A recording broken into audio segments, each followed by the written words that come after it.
गई इंदिये सुकाये जोगे वेदे कसाय नाणेय संयम दंसन लेसा भविया सम्मत सन्नी आहारे गुणजीवा पज्यती पाना सन्नाय मग्गना ओय उव ओगो वियकमसो विसम तु परुवणा भणिया झाणाविय पज्जाविय जाय कुलकोडी संजुआ सव्वे गहनादियेण भणिया कमेण 24 ठाणानी. अंतिम शासन नायक 1008 भगवान महावीर स्वामी की जय. द्वादशांगो श्रुत देवी की जय. स्वाध्याय कक्ष संपेपर्यंत आपण सर्वांना चतुर्विध आहाराचा त्याग असणार आहे. 24 ठाण चर्चा आमची सुरू आहे आणि ध्यानाचं प्रकरण आम्ही बघतो आहे. एकाग्र चिंता निरोधो ध्यानम आणि अंतर्मुहूर्तात आणि उत्तम संवहन वाल्याला ध्यानाची सिद्धी शक्य आहे. खालच्या 3 निकृष्ट संवहन ध्यान करण्याची प्रक्रिया त्यांचीही असू शकते, परंतु त्यांना ध्यान साधन म्हणजे इतक्या उत्कृष्ट रीतीने त्यांचं ध्यानाची साधना होऊ शकत नाही. व्यग्रता आणि चंचलता ही त्यांच्या जीवनात दिसणार आहे. ध्यानाची व्याप्ती आपण बघितली. ध्यानासाठी आसन, रंग, कलर थेरपी, मनामध्ये वाईट विचार आमच्या का येतात आणि त्याला कशा प्रकारे दूर करायचं. अनेक तऱ्हेच्या उपायांच्या माध्यमातून आचार्यांनी मनाला स्थिर करण्याचे आम्हाला निर्देश दिलेले आहे. अनेक उपाय सांगितले आणि अशा रीतीने ज्या वेळेला वारंवार आम्ही अभ्यास करू आणि हा अभ्यास जेव्हा सघन होईल त्यावेळेला ध्यानाची सिद्धी जीवनामध्ये होऊ शकते. आणि त्याला म्हटलेले आहे निष्ठित योगी. निष्ठित योगी हा बाजारात गेला, बाहेर कोलाहल असला तरीही त्याचं ध्यान होऊ शकतं. पहिल्यांदा साधना एकांतात केली आणि नंतर तो इतका त्यामध्ये निष्णात झाला, प्रवीण झाला की तो कुठेही असेल तर त्याला 2 मिनिटात 4 मिनिटात त्याची ध्यान साधना तिथेही होऊ शकते. अशा प्रकारचे ध्यानाचे भेद आणि प्रभेद म्हणजे थोडक्यात आपण बघितलं. ज्याला आम्ही सामायिक म्हणतो, हे सामायिक आमची ध्यानाच्या पूर्वीची अवस्था आहे. जेव्हा आम्ही शब्दांचं उच्चारण करतो, सामायिक पाठ म्हणतो. हा सामायिक पाठ म्हणणं म्हणजे आमची सामायिकासाठीची भूमिका तयार करणं आहे. कारण त्याच्यामध्ये एक वाक्य आपण म्हणतो की एकोमे शाश्वतश्चात्मा ज्ञान दर्शन लक्षण शेषा बहिर्भवा भावा सर्वे संयोग लक्षण. बाकीचे जे काही माझ्या अंतरंगामध्ये उठलेले अनेक प्रकारचे भाव आहे त्या भावांना कधी कधी आम्ही वर्णन पण करू शकत नाही. हे सगळे संयोगज भाव आहे, कर्माच्या उदयात होणारे आहे.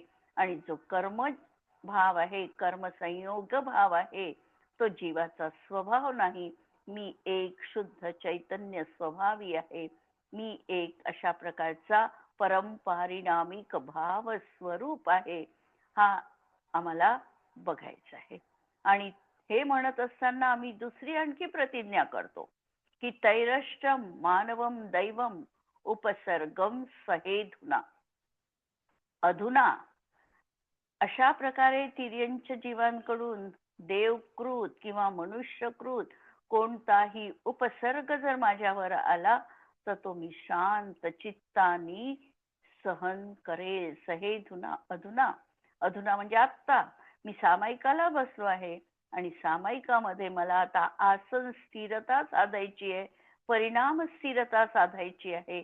आणि त्यासाठी कोणत्याही प्रकारचा उपसर्ग आला तरी तो मी अत्यंत शांत प्रमुदित अंतःकरणाने सहन करण्याचा प्रयत्न करेल.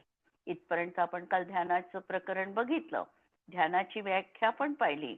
आता प्रश्न दुसरा, ध्यान कितने प्रकार का होता है. ध्यान आगमामध्ये 4 तऱ्हेंनी सांगितलेलं आहे. आर्त ध्यान, रौद्र ध्यान, धर्म ध्यान आणि शुक्ल ध्यान.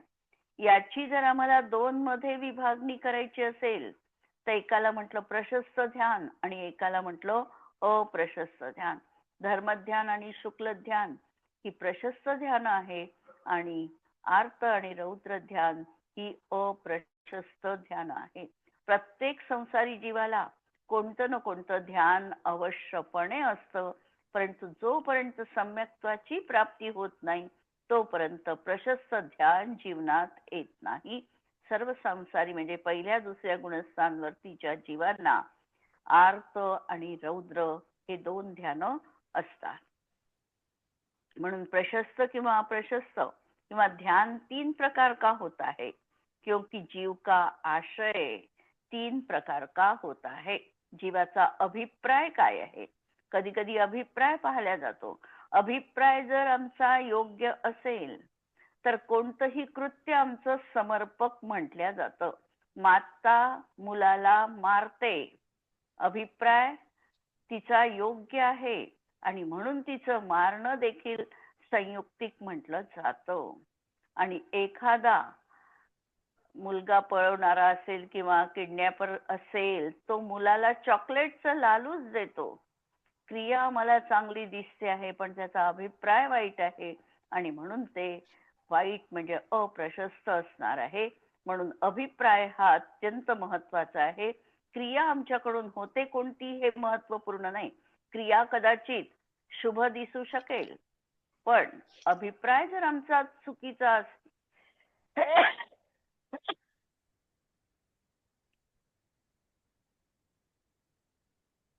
क्रिया आमची शुभ असेल पण अभिप्राय जर आमचा चुकीचा असेल तर ते ध्यान आमचं अप्रशस्त ध्यान म्हटलं जाईल. आणि एखाद्या वेळेला क्रिया विपरीत दिसेल, चुकीची दिसेल पण अभिप्राय समीचीन आहे त्यावेळेला ते ध्यान प्रशस्त म्हटल्या जाईल. असे 2 भेद.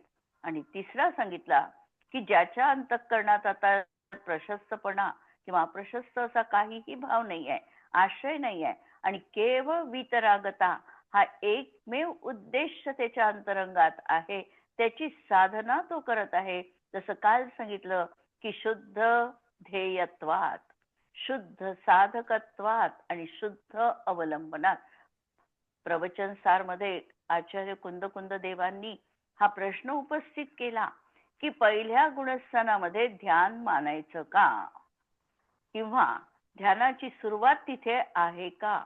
तिथे तसं वास्तविकता हा ध्यान नाहीये किंवा उपयोग शुभ म्हटल्या जात नाही, परंतु या 3 गोष्टी त्याच्या आता अवलंबनात आहे. कारण त्यांनी ध्येय शुद्ध निवडलेला आहे, अवलंबन त्यांनी शुद्ध घेतलेलं आहे आणि तो स्वतः शुद्ध साधक रूपाने विद्यमान आहे.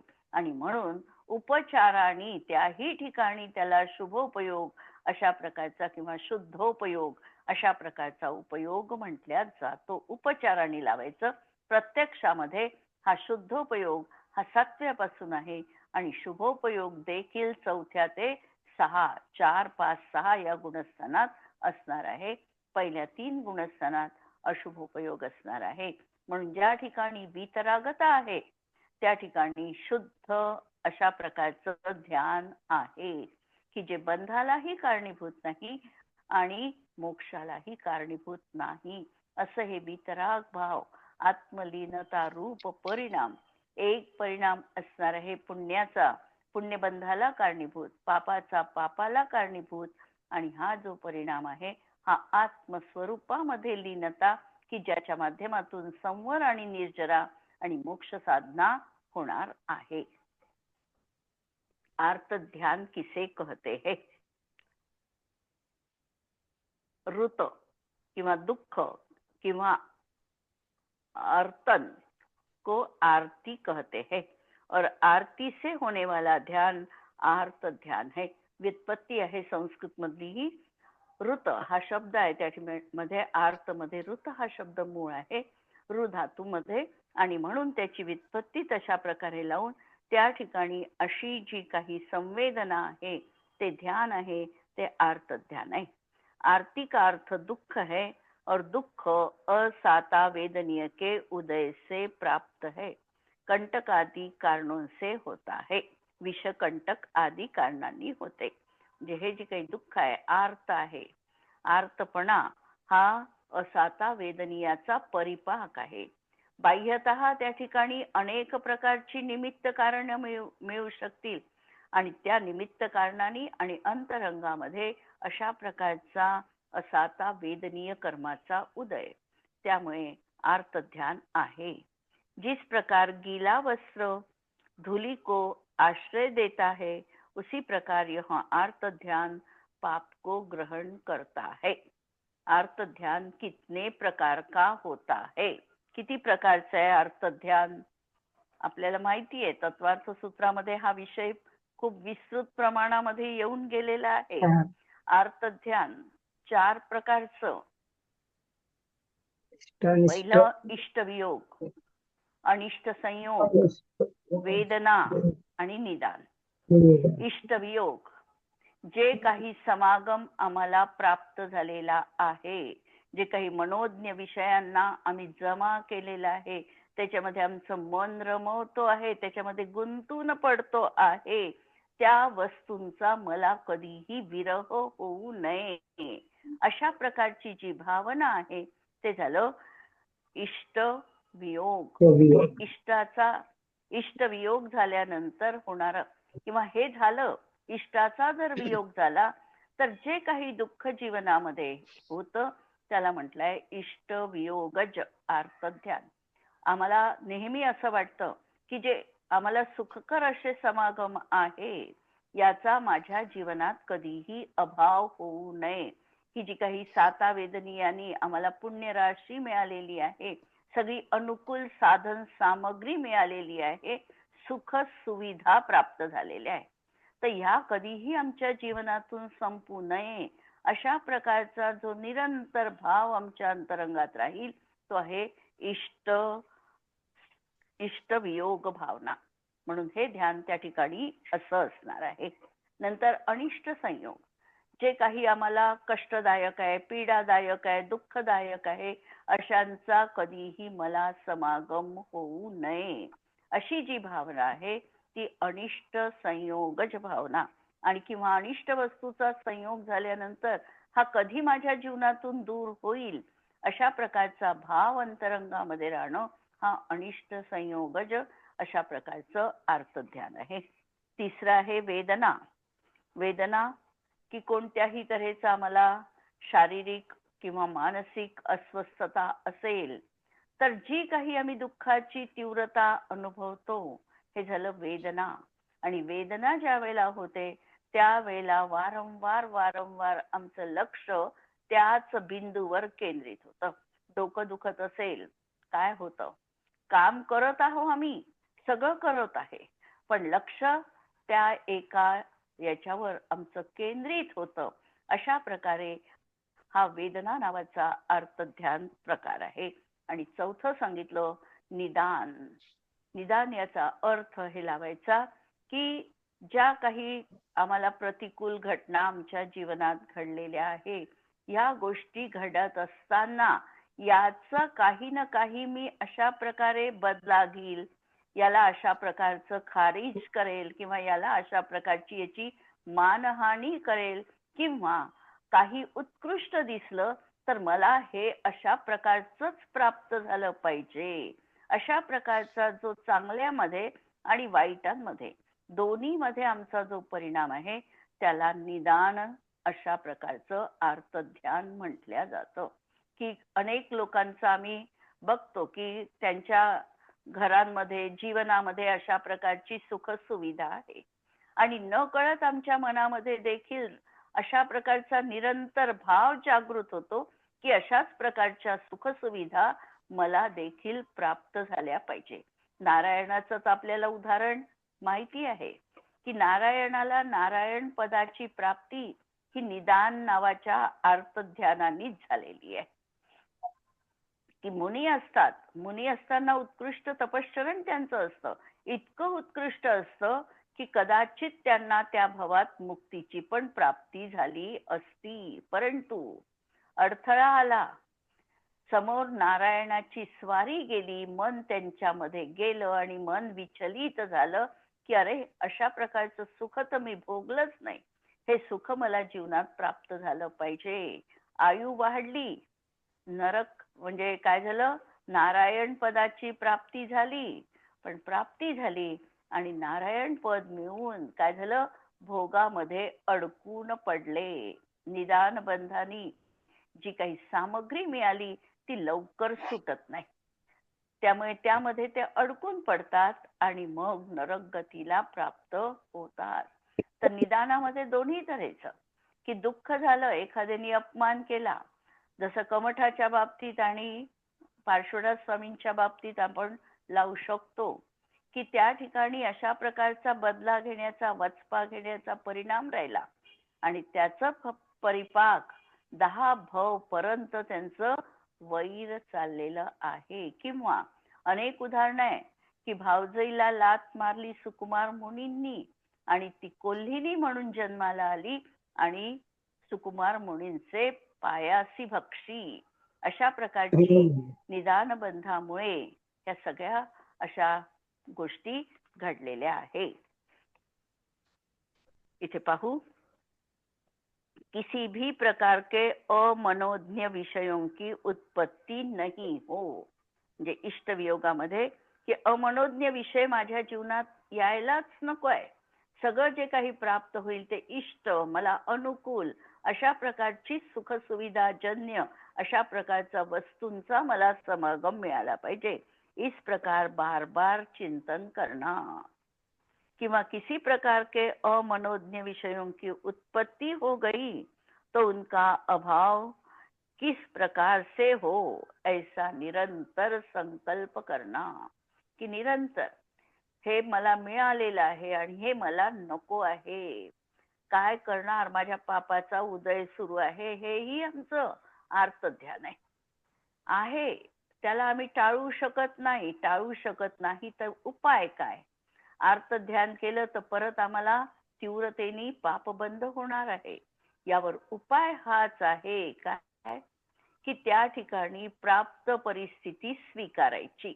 त्या परिस्थितीला जर आम्ही बदलवू शकत नाही तर आहे ती परिस्थिती मला मान्य आहे, मी त्याच्यामध्ये कोणत्याही प्रकारच्या माझ्या मनाची दुविधा होऊ देणार नाही, अशा प्रकारचा माध्यस्थ भाव ठेवता येतो का, याचा अभ्यास करणं हे महत्वाचं आहे. तिसरं, मेरे इहलोक संबंधी और परलोक संबंधी इष्ट विषय का वियोग न हो, ऐसा बार बार चिंतन करना. वेदनाने घेतलं त्यांनी आणि वेदनेमध्ये पहिले उत्पन्न इष्ट वियोग के अभाव का बार बार चिंतन करणं, यांनी सिक्वेन्सनी नाही घेतले चारही ध्यान. तर आपल्याला वेदनामध्ये की आम्हाला शारीरिक मानसिक वेदना आहे आणि वारंवार आम्ही त्या दुःखाकडेच खूप लक्ष देऊन अनुभवतो आहे. आता हा तर अनुभव आमच्या जीवनात आहेच. वेदना झाल्यानंतर काही वेदना अशा आहे की ज्या आपण सहन करू शकत नाही आणि काही वेदना अशा असतात की आम्ही त्याकडे थोडं दुर्लक्ष केलं तर वेदनाची तीव्रता कमी पण होऊ शकते. आम्हाला प्रयत्न त्या ठिकाणी हा करायचा आहे की वेदना जर आमच्या जीवनात उत्पन्न झाली तर प्रथमतः ती वेदना आम्ही दुसऱ्या कामात गुंतून दुर्लक्षित करू शकतो का, हा प्रयत्न करायचा आहे. बऱ्याचदा आम्ही त्यांच्याकडे खूप एकाग्र होऊन त्या ठिकाणी त्या वेदनेला अनुभवतो आणि म्हणून वेदना कधी कधी वाढते, कधी कधी खरीच असते, कधी कधी अत्यंत तीव्र प्रमाणात आणि दुसऱ्याही प्रकारची असू शकते. पण बऱ्याच वेळेला ही ताण तणावानी आलेली वेदना असते, की तात्पुरतं आम्ही तिकडे दुर्लक्ष केलं तर ती वेदना शमू पण शकते. पण असं न होता बऱ्याच वेळेला आम्ही त्या आर्त ध्यानामध्ये गुंतून पडतो आणि निदांतर आपण पाहिलं आता अशा प्रकारचं ध्यान आहे. आता आर्त ध्यान दोन प्रकारचं आहे, बाह्य आर्त ध्यान आणि अभ्यंतर आर्त ध्यान. बाह्य धर्म ध्यान के चिन्ह कौन कौन से है. कसे आहे? शोक करणं, अत्यंत तीव्रतेने इतका शोक करायचा की समोरच्या व्यक्तीला देखील शोकामध्ये निमग्न करतील अशा प्रकारचा शोक करणं, हेही त्या ठिकाणी आर्त ध्यानाचं लक्षण सांगितलेलं आहे. की एखाद्याचा शोक पाहून समोरची व्यक्ती पण शोकाकुल होते, हे शोक करणं. नंतर रोना, विलाप करना, खूप जोर से रोना, विषयों की इच्छा करना. नंतर तिरस्कार करना तथा अभिमान करना आदि बाह्य आर्त ध्यान कहलाता है. म्हणजे हा आर्त ध्यान करणारा व्यक्ती बाह्यतः त्याची अभिव्यक्ती कशी असते? स्वतःच्या दुःखाला तो अतोनात कुरवाळतो, स्वतःच दुःख तो मोठं करून सांगतो की जेणेकरून आपल्या दुःखाची संवेदना दुसऱ्यापर्यंत पोचावी. हे सगळे काय आहे? आर्त ध्यानाचे बाह्य चिन्ह आहे. या चिन्हांवरून तिच्या जीवनात काय आहे, त्या व्यक्तीच्या जीवनात काय आहे हे आम्ही समजू शकतो. म्हणून या सगळ्यांना बाह्य आर्त ध्यान म्हटलेलं आहे. परिग्रह के अत्यासक्ति होना, कुशील रूप प्रवृत्ति होना, कृपणता करना, नंतर व्याज लेकर आजीविका करना, अत्यंत लोभ करना, भय करना, अतिशय शोक करना, ये आर्त ध्यान के बाह्य चिन्ह है. महापुराणचा दाखला आचार्यांनी दिला या ठिकाणी आणि महापुराणामध्ये अशा प्रकारचं सांगितलेलं आहे. अत्यंत आसक्ती जीवनात असणं, नंतर कुशील रूप प्रवृत्ती होणं, नंतर अत्यंत कंजूसपणा असणं, नंतर व्याजावर आजीविका करणं हे पण सांगितलं, आणि अत्यंत लोभ करणं, भय करणं, हे सगळं आर्तध्यानाचं बाह्य चिन्ह सांगितलंय. अभ्यंतर आर्त ध्यान किसे कहते हैं? जिसे केवल अपनी आत्मा जान सके उसे आध्यात्मिक आर्त ध्यान कहते हैं किंवा अंतरंग आर्त ध्यान कहते हैं. अंतरंगामध्ये काय आमच्या चिंतन सुरू आहे, कधी कधी बाह्यतः त्याची झळक पण कुणाला लागू शकत नाही. काही वेळेला बाह्यतः आमच्या शारीरिक हालचालीवरून आम्ही त्याच्या अंतरंगांचा निर्णय करू शकतो, पण कधी कधी अंतरंगामध्ये काय उलथापालट आहे हे बाह्य व्यक्ती सांगू शकत नाही. अशा प्रकारचा अनुभव जो आहे, हा अनुभव सर्वस्वी त्याचाच असणार आहे आणि त्याच्या जीवनात असे परिणाम अंतरंगामध्ये असणं, हा झाला आभ्यंतर आर्त ध्यान. बाह्यतः अभिव्यक्त होणं आणि अंतरंगात तो परिणाम धारण करणं. जरी बाह्यतः खूप शूरवीरतेच्या गोष्टी सांगत असल्या तरी अत्यंत भीती अंतरंगामध्ये असणं किंवा प्रत्येक गोष्टीला तो भिणं, अशा प्रकारचा किंवा अत्यंत अहंकार जीवनात आहे. अत्यंत अहंकार असेल आणि बाह्यतः तो विनम्रतेचा भाव जर जीवनात आणत असेल तरीही त्याचं आर्त ध्यान त्या ठिकाणी आहे हे समजायचंय. खरं तर अंतरंगच महत्वपूर्ण आहे आणि अंतरंगात जे असेल त्याची काही अंशांनी बाह्यतः प्रवृत्ती पण दिसते, पण प्रत्येक वेळेला ती दिसेलच असंही नाही खात्रीपूर्वक म्हणू शकत. म्हणून दोन्ही माध्यमातून हे ध्यान समजायचं आहे. जो अंतरंग में अधिक तीव्र कलुषता वाले होते हैं सो अभ्यंतर आर्त ध्यान कहते हैं. आता रौद्र ध्यान कशाला म्हणायचं? आर्त ध्यान हे किती गुणस्थान पर्यंत असतं? आर्त ध्यान 5 पर्यंत 4ही असतात, 5 गुणस्थानापर्यंत, आणि 6व्याच्यात निदान नाही राहत, बाकीचे 3 असतात. हा, 6व्यापर्यंत आर्त ध्यान आहे. निदान नावाचं आर्त ध्यान 6व्या गुणस्थानात नाही राहत. 5 गुणस्थानपर्यंत 4ही प्रकारचं आर्त ध्यान आहे आणि 6व्या गुणस्थानात निदान नावाचं आर्त ध्यान नाही. 3 आर्त ध्यान अजूनही त्यांच्या जीवनात आहे. जरी सांगताना क्रम आचार्यांनी आर्त पहिले सांगितलं तरी जातानाचा क्रम कसा आहे? रौद्र ध्यान पहिले जाणार आहे आणि नंतर आर्त ध्यान जाणार आहे. म्हणजे आर्त ध्यानापेक्षा देखील घातक ध्यान कोणतं असेल तर ते रौद्र ध्यान आहे, है ना. ते रौद्र ध्यान कसं आहे? तर रौद्र ध्यान किसे कहते हैं? जिसका भाव अत्यंत क्रूर है तथा जिसकी दया नष्ट हो गई ऐसे प्राणी रुद्र कहलाते हैं. ज्याच्या अंतरंगात खूप तीव्रतेने निर्दयतेचा परिणाम आहे, काहीही झालं तरी चालेल अशा प्रकारची अत्यंत खुणशी आणि क्रूर वृत्ती ज्याच्या जीवनात आहे तो रुद्र म्हटल्या जातो आणि त्याचा भाव जो आहे तो रौद्र भाव म्हटल्या जातो. म्हणून रुद्र में जो हो वह रौद्र कहलाता है. जिस प्रकार गीला चमचा बहुत भारी धूलि का संग्रह घर होता है उसी प्रकार यह रौद्र ध्यान पाप कर्मों का घर होता है.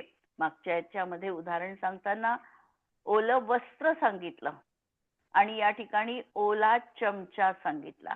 चमच्यामध्ये जास्त धुलीकण येऊ शकतात, वस्त्र कमी धुलीकण जमा करेल आणि याच्यात जास्त आहे म्हणून रौद्र ध्यान हे जास्त घातक म्हटल्या गेलं.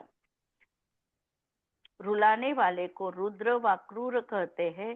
उस रुद्र का कार्य का भाव रौद्र ध्यान कहलाता है. चोर, जार, शत्रुजनों के वध, बंधन संबंधी महाद्वेष के उत्पन्न होने वाला रौद्र ध्यान है. जार कर्म म्हणजे वेश्याचारीपणा असणं किंवा शत्रुजनांसोबत त्याचा तर वधच झाला पाहिजे, हा तर मरायच्याच योग्य आहे अशा प्रकारचं, किंवा याला असं प्रायश्चित्त झालं फारच चांगलं झालं अशा प्रकारचा भाव जीवनात करणं हे रौद्र ध्यान आहे. म्हणून आचार्य त्या ठिकाणी सांगतात की या रौद्र ध्यानापासून जीवनात वाचायला पाहिजे. हे अपध्यान आहे. अनर्थ दंडव्रताचे जे 5 भेद सांगितलेले आहे त्यामध्ये एक हा पण सांगितलंय अपध्यान, की आम्ही त्या व्यक्तीचं काहीही चांगलं किंवा वाईट करू शकत नाही, पण आम्ही बसल्या बसल्या आमच्या मनामध्ये तशा प्रकारची ध्यान भावना करून आम्ही पाप बंद करू शकतो आणि यापासून जीवाला वाचता येऊ शकतो. याही ठिकाणी तेच घेतलेलं आहे. रौद्र ध्यान किती गुणस्थानपर्यंत आहे? 5व्या गुणस्थानापर्यंत. 5व्या गुणस्थानापर्यंत रौद्र ध्यान आहे. परत रौद्र ध्यान देखील 2 प्रकारचं सांगितलं, बाह्य रौद्र ध्यान आणि अभ्यंतर रौद्र ध्यान. अभ्यंतर रौद्र ध्यानामध्ये तशा प्रकारचा परिणाम जीवनात असणं आणि बाह्यतः तशा प्रकारची प्रवृत्ती क्रिया दिसणं. रौद्र ध्यानाचे 4 प्रकार: हिंसानंद, मृषानंद, चौर्यानंद आणि परिग्रहानंद. प्रत्येकाला आनंद शब्द लावलेला आहे रौद्र ध्यानामध्ये. हिंसा करणं अलग आणि हिंसेमध्ये आनंद मानणं अलग झालं. परिग्रह, एखाद्याच्या जीवनात खूप मोठा संग्रह असेल परिग्रहाचा, ठीक आहे, पण त्या परिग्रहाकडे पाहून आनंदाची भावना निर्माण होणं हा झाला परिग्रहानंद.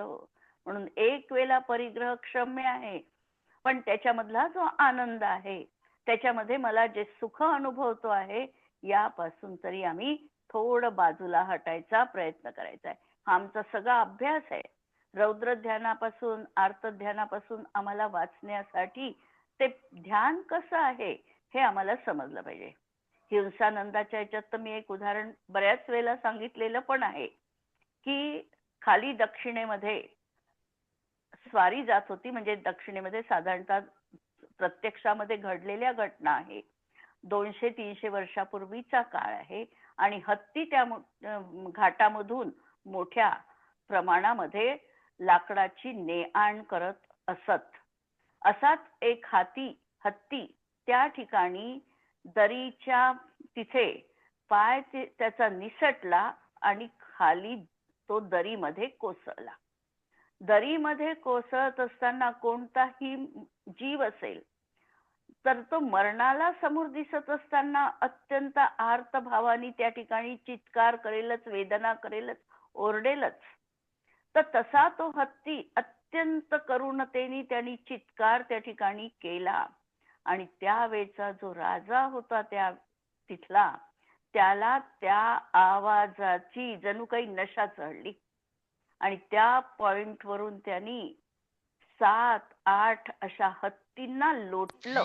ऍक्च्युअल पाय घसरून पडणं हे अलग झालं आणि त्या ठिकाणी त्या हिंसेमध्ये आनंद मानणं हे अलग झालं. नरकामध्ये जे जीव आहे, असुर कुमार जातींचे देव जाऊन त्या ठिकाणी भांडणं लावतात तर ते देखील काय करतात, या रौद्र ध्यानामध्ये रममाण होतात. ते दोन व्यक्ती आपसात भांडत असताना या असुर कुमार जातींच्या देवांना आनंदाच्या लाटा उसळतात त्याच्या अंतरंगात. तर असं हे हिंसा नंद नावाचं रौद्र ध्यान आहे. दुसरं आहे मृषानंद. मृषानंद याचा अर्थ खोटं बोलणं. आपण जसं हसी मजाक मध्ये बऱ्याच वेळेला आम्ही खोटं बोलतो आणि समोरच्या व्यक्तीला मी कसं फसवलं किंवा त्याची कशी मजा घेतली, अशा प्रकारे या खोट्या बोलण्याचा आनंद घेतो. हा झाला मृषानंद. म्हणून हसी मजाक देखील आम्हाला टाळायची आहे. हा देखील एक कषाय भाव आहे, नो कषायातला एक भाव आहे आणि म्हणून यापासूनही आम्हाला वाचायचं असणार आहे. नंतर चौर्यानंद, चोरीमध्ये आनंद घेणं. वास्तविकतः काहीही गरज नसताना सुद्धा केवळ काही व्यक्तींना अशी सवय लागते आणि ती सवय लागल्यानंतर त्या गोष्टीचा ते आनंद घेतात. आणि परिग्रहानंद की परिग्रह जमवण्यामध्येच आनंद आहे. त्याचा उपभोग आम्ही घेऊ न घेऊ, पण त्याचं संकलन माझ्याकडे आहे. एवढ्या साड्यांचं कॉम्बिनेशन संकलन माझ्या तिजोरीत आहे. एवढ्या वस्तू मी अगदी खूप चांगल्या रीतीने डेकोरेट करून ठेवलेल्या आहे. त्याच्यामध्ये आनंद घेणं हा झाला परिग्रहानंद. बाह्य रौद्र ध्यान के चिन्ह कौन कौन है? लाल नेत्र होना, कठिन वचन कहना, किसी की निंदा करना, नंतर किसी का तिरस्कार करना, किसी को मारना, बांधना या और भी किसी प्रकार की पीड़ा देना बाह्य रौद्र ध्यान है और वह अनेक प्रकार का होता है. ही बाह्यतः अभिव्यक्ती होते की अतिशय अशा प्रकारचा भाव अंतरंगामध्ये असल्यानंतर शरीरावर देखील त्याची काही चिन्ह आपल्या शरीरावर देखील उमटत असतात. तर ते चिन्ह असणं आणि किंवा तशा प्रकारचा जीवाचा परिणामता अभ्यंतर रौद्र ध्यानात जाणार आहे आणि बाह्यतः जी अभिव्यक्ती होईल ती बाह्य रौद्र ध्यानात.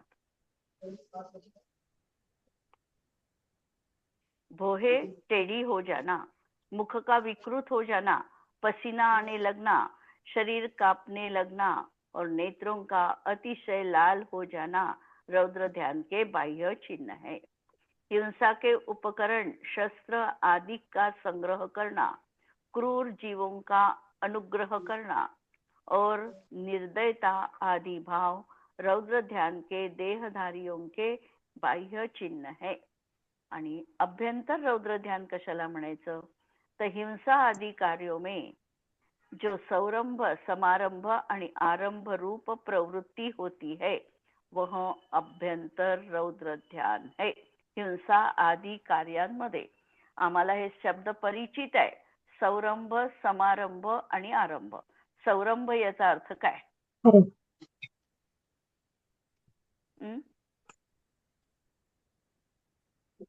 सौरंभ एखादी गोष्ट प्लॅन करणे किंवा ठरवणे. एखादी गोष्ट ठरवणे की मला हे करायचंय, हा झाला सौरंभ. समारंभ मग त्याच्यासाठी नाही, त्याच्यासाठी सामुग्री जमा करणं हा आरंभ झाला. हा नाही तो बरोबर आहे, समारंभ झाला तो.